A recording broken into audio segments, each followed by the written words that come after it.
Salut Guillaume, salut Célia. Cette semaine, on parle d'un personnage très célèbre, un personnage connu pour aider les pauvres, toujours du côté des opprimés, tout en s'opposant et en remettant en question la place des Espagnols colons fortunés. On parle évidemment de Zorro. Et on en parle à l'occasion de l'anniversaire des 20 ans du film La légende de Zorro, sorti le 26 octobre 2005. Second film avec Antonio Banderas, acteur qui incarne Zorro pour la deuxième fois, et la dernière fois sur grand écran.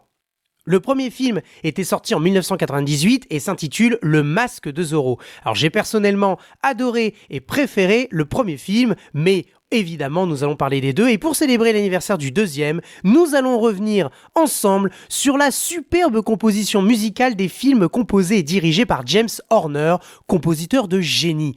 La musique des films oscille entre le flamenco, musique espagnole, la musique populaire mexicaine et la composition traditionnelle filmique, à savoir la musique savante.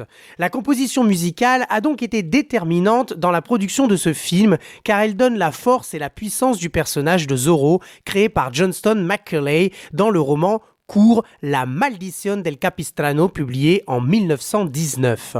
Réalisé par l'immense Martin Campbell, les deux films relatent dans un premier temps le passage du flambeau d'un Zorro âgé interprété par Anthony Hopkins à un Zorro jeune interprété par Antonio Banderas. Puis, dans un second temps, l'affirmation de l'image de Zorro et de sa famille, mise en péril à la suite d'un combat lors duquel il perd son masque.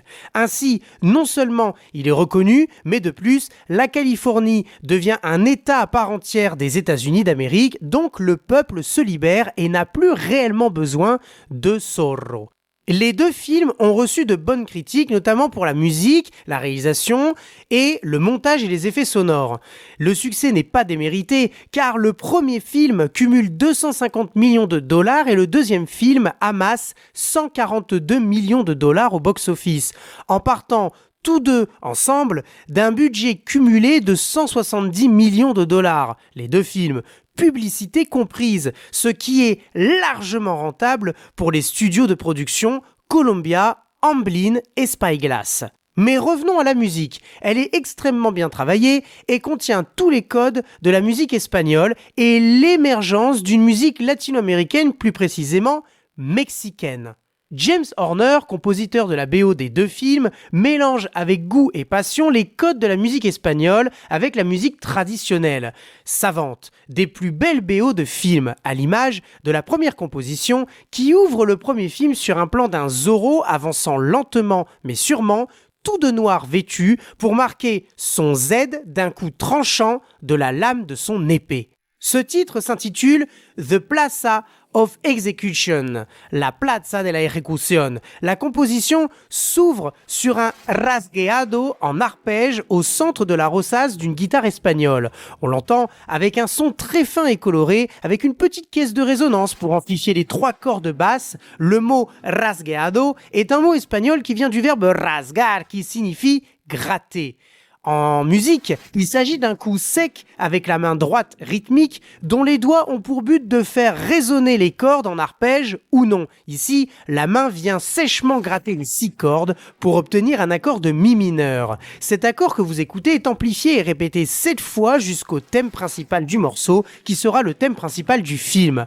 Au cours de ces 7 fois, la guitare et le cajon sont accompagnés par des instruments tels que les paumes de main, appelées las palmas en espagnol, instrument de base pour le genre du flamenco espagnol, mais aussi les pieds, ou plutôt les talons, appelés zapateados en espagnol, qui viennent amplifier ce caractère violent et coloré de rouge et de noir pour souligner ce genre musical dansant et flamboyant.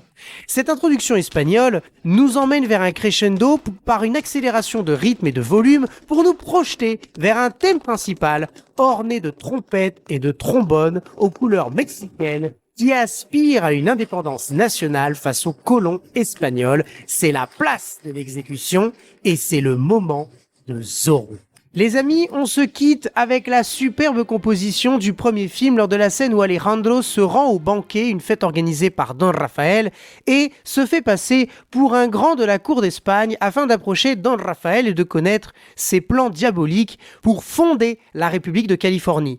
La composition intitulée The Spanish Tango, El Tango Espagnol, est un mélange de racines espagnoles du flamenco et de racines latino-américaines du tango et de la musique libre traditionnelle mexicaine. La composition s'ouvre sur une trompette et une guitare sous une tonalité de mi mineur. Encore une fois, la trompette indique vite le thème principal du morceau en 3 notes respectives, sol, la et si. Le morceau s'emballe avec la rythmique et la cymbale qui enroulent le morceau pour revenir sur le thème principal, cette fois-ci au violon, accompagné de palmas dont on a parlé tout à l'heure et de maracas, puis nouvelle transition à la guitare pour changer de tonalité et passer du mi mineur au fa dièse mineur, tonalité tragique reflétant avec passion l'amour naissant des 2 protagonistes qui dansent au milieu de la piste, sous les yeux ébahis de la foule admirative. Guillaume, Célia et chers auditeurs, écoutez, admirez, goûtez et partagez. Alejandro et son charme vont vous faire danser.